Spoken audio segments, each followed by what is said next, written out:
পুজোর ছুটিতে আমরা কাছাকাছি কোথাও একটা ঘুরতে যাব বলে ঠিক করেছিলাম।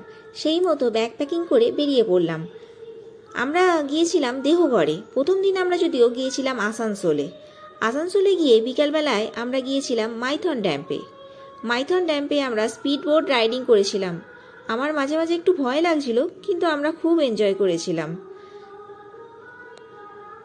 তারপরের দিনে এক কাপ চা খেয়ে আমরা বেরিয়ে পড়লাম আমাদের পরবর্তী গন্তব্যের দিকে। মাঝে একটা মিউজিয়াম গিয়েছিলাম।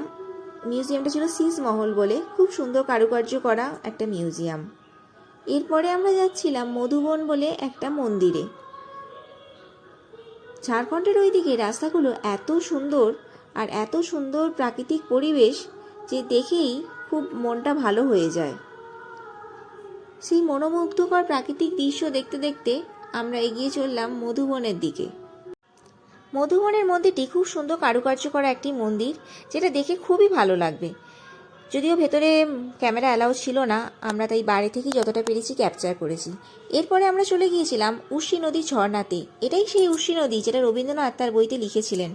উর্শী নদীর ঝর্ণাতে পা ডুবিয়ে আমি বেশ খানিক্ষণ বসেছিলাম, খুব ভালো লাগছিল। এরপর আমরা বাড়ি চলে এসেছিলাম।